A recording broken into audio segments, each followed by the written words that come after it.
And thank you for the opportunity to come today. Some quick background about myself and about my company. I am New Hampshire educated. I'm a graduate of Dartmouth College. I have a degree in computer science. My company does data analytics. We do fraud analytics, data mining. As background, we helped build one of the first EBT systems in the country. Those are the food stamp systems. We ran for nearly a decade Texas's food stamp system. We're credited with helping the state of Texas identify and save about $1 billion inside their food stamp program. And if the word PolitiFact is a verb, I've been PolitiFacted on that, and that came out as true. So that's the background of what we do. We applied our analytics to voting data. We started this project in 2015, asking the basic question, by simply looking at data, could we identify voter fraud simply by looking at data? So to get into this, the first question you have to ask is, well, does it exist? And in 2015, we used the precursor to the software we're running now, and we were able to identify with high confidence several examples of voter fraud identified through data. What's interesting with the question about voter fraud is that most of the studies that discuss whether voter fraud exists or not themselves were not efforts to uncover voter fraud. They were descriptions of previous efforts to look at voter fraud or specific prosecutions of voter fraud. No government agency at any level of government is actively looking for voter fraud, especially when it comes to interstate voting fraud. And getting data from all 50 states is extremely difficult. If you don't search for it, you won't find it. There are substantial challenges to looking at and looking for voter fraud. Some states deny access to data. Secretary Gardner, to your question, the state of Massachusetts will not provide its state data file to anybody but the political parties. And what you're told, what we were told when we asked for the state's data, was that we were free to go to every single Massachusetts city and town to acquire the data from each city and town. There are 351 cities and towns in Massachusetts, making it close to 6 times as difficult to get the data from Massachusetts as it is to get the data from the entire rest of the country.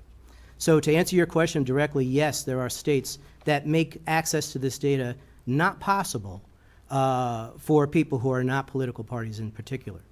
The variability in access, quality, cost of the data, it impedes the ability to examine voter activity between states. And when I talk about quality, I think that's a very important issue. New York State, for example, delivered us a voter file where in the voter history there were 700,000 votes that we cannot identify what year those votes were cast in. In New York State, for the 2016 general election, they identified votes in that election no fewer than a dozen different ways. So the quality of the data can make a very large difference in the ability to uncover fraud. This slide talks about and speaks directly to the cost of data. All the way on the left, you see data that's effectively free. And more than half the states make their data effectively free. All the way out on the right, at the far end is Massachusetts. I can't tell you how much it would cost to get Massachusetts' data because I, nor anyone I work with, has tried to contact all 351 cities and towns to figure that out. I will highlight Alabama and Arizona, though, who charge $1,000 per 100,000 voter records. To get Arizona's data, to get Alabama's data, you have to cough up close to $30,000 to each state to acquire the data. And what I ask everybody to consider is with Massachusetts' policy of making their data inaccessible, with Arizona and Alabama's policies of making their data unaffordable, what public purpose do those policies protect? And I argue they do very little in terms of helping the integrity of our elections or the transparency of their elections. We have found potential voter fraud. We took a look at the voting data from 21 states, and we looked to identify duplicate voters, voters who shared the same name, same birth date, and whether we could find where they were voting in one place and also in another place. We identified 8,500 high-confidence pairs of duplicate votes amongst those 21 states. Interestingly, we found 200 couples, usually husbands and wives, who voted together, committed felonies together, in 2 different states at the same time. Had we access to all states' data, we can extrapolate that we would have 40,000 duplicate votes. Voting twice is a federal felony with up to 5 years in prison and up to a $10,000 fine.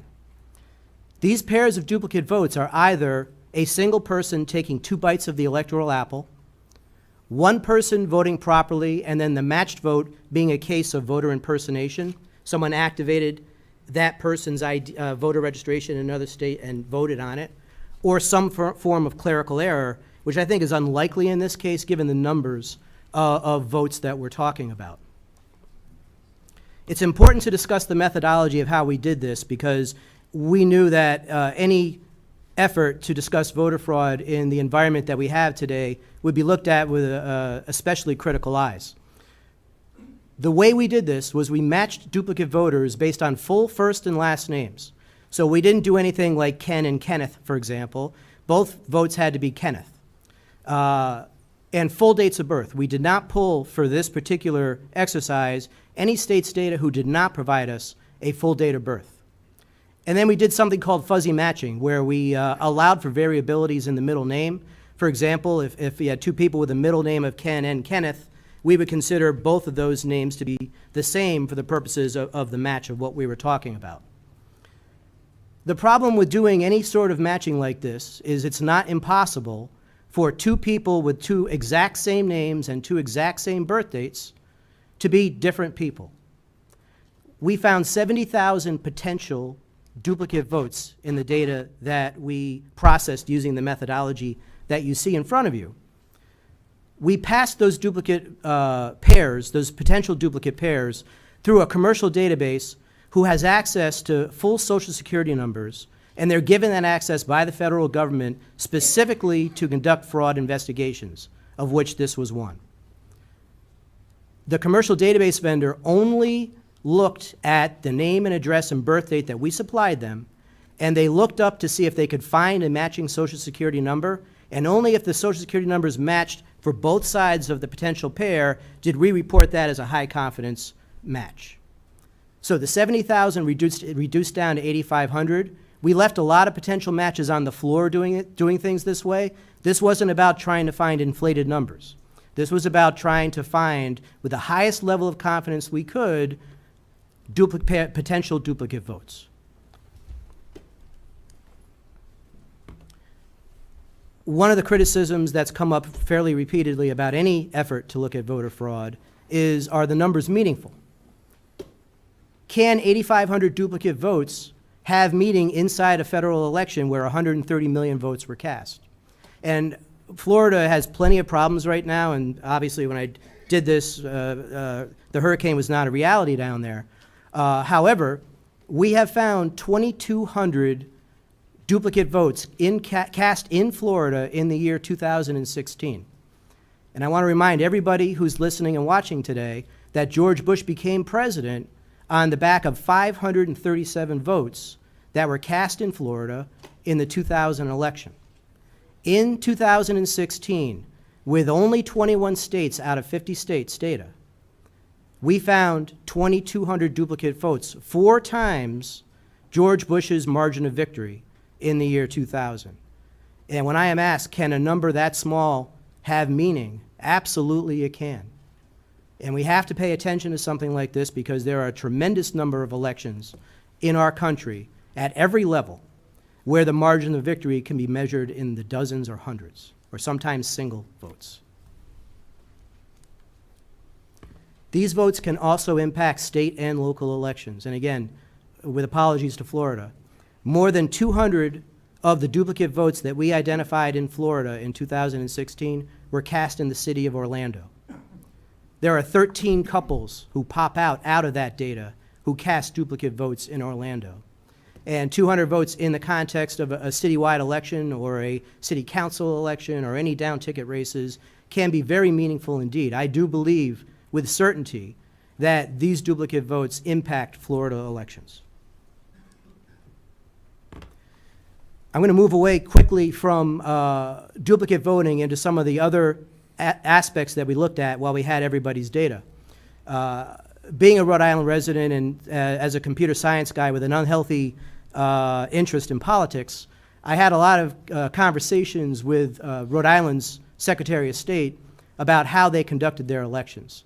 And it became apparent as we were discussing with Rhode Island that there were some gaps in the integrity of how Rhode Island conducts their elections. And we asked the Secretary of State's office in a written letter whether it was possible for John Jacob Jingleheimer Schmidt to send in a voter registration without a driver's license, without a social security number, with a made-up birth date, and with a residence listed as a commercial office park. And the Secretary of State's office responded to us, yes, that would work, you could do that. And now Rhode Island has a voter ID law. And in that voter ID law, if you don't have a driver's license, you don't have a social security number, you can procure a state-issued voter ID with nothing more than a utility bill or a laminated picture ID that says you belong to a gym, or in my case, my theoretical case to the Secretary of State was a laminated card that said I work for a non-existing company. And the answer that came back was you would be given a voter registration card with the scenario that you painted for us. My art skills stop at stick figures. However, what you see here, I did on my computer in about 3 minutes. I scanned my business's utility bill, and I simply changed the account numbers and the name on the utility bill to John Jacob Jingleheimer. I couldn't fit Schmidt, I'm sorry. This is acceptable form of ID to get a voter ID card in the state of Rhode Island. Now, this leads to a very important question. Since the state admitted that it's possible to cast a ballot without a social security number and without a driver's license, how many voters in Rhode Island are casting ballots who don't have social security numbers and don't have driver's licenses in the voter registration database? And the answer was shocking. 30.7%, more than 143,000 voters in the state of Rhode Island cast ballots in 2016 who did not have social security numbers and who did not have driver's licenses. It is not possible for the state of Rhode Island to maintain these voters in their voter registration database when they have no idea who they are. How do they curate that data? How do they remove deceased voters when they can't confirm who that voter is with their social security number? Now, Rhode Island does have a voter ID law. If we did not, 143,000 people would have cast ballots in the last election without providing any positive identification in order to cast their vote, including not having that identifying information in the voter registration database. I believe it's vitally important that we understand how many voters vote like this in every single state in the country. Because if any other state has numbers like Rhode Island's, it's a cause, in my opinion, for tremendous concern. So our results from what we've done so far indicate a number of issues of concern for sure. The data provided by states is not standardized. The quality can be very poor for a number of those states. There's an absolute lack of transparency. There are at least a half dozen states we cannot get data from as non-political organization entities. We have very high confidence indicators of potentially fraudulent votes. We have examples of ineffective oversight in some states. And most importantly for me, there's a lack of a mechanism to enforce federal election integrity. The fact that people can duplicate vote between states without any entity tasked with stopping that, identifying it and stopping it, is a large gap in the integrity of our elections. More analysis needs to be done. This is a jumping off point. This is by no means exhaustive. For starters, the other 29 states should be made part of the project that was done for the original 21 states.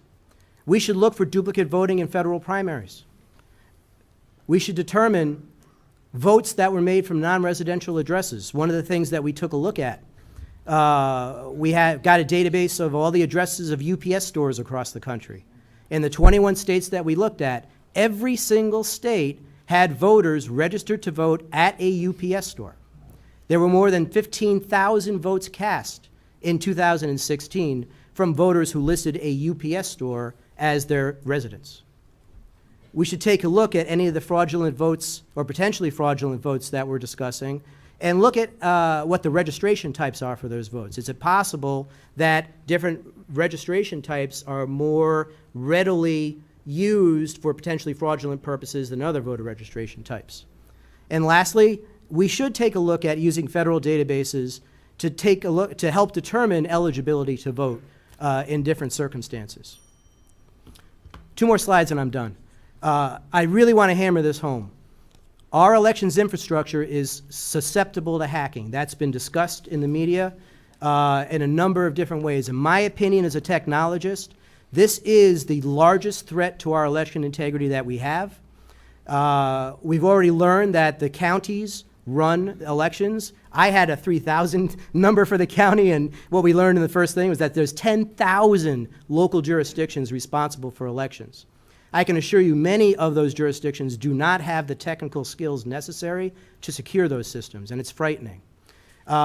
Voting machines have been hacked readily at a hackers conference in Las Vegas just a few months ago. 30 machines were left out on the floor and turned on. Every one of them was hacked, many of them within minutes, by the professional hackers in attendance at this conference. In my opinion, state and county responses to this problem are not commensurate with the seriousness of the problem. And this issue can radically impact local, state, and federal elections. There's a high likelihood of voter fraud based on what we've done so far with our analysis. There's likely a lot more to be found, and there's many different things to look at. Our results are verifiable and recreatable. Anybody who can get access to the data and has the technical abilities to process this data, I'll happily share how we did it and what we did, and you can come up with the same numbers that we did. And in fact, I encourage folks to do that because it's important to get confirmation on what we've done. A comprehensive, data-driven understanding of our country's voting integrity does not exist. And we need to put that together, and this effort is part of that. And in my opinion, lastly, this is not a partisan issue. This should not be considered red. This should not be considered blue. These are our elections. This is what defines our country. And we need to make sure we do everything that we can that these elections are fair, open, transparent, and have as much integrity as we can bring to them. Thank you.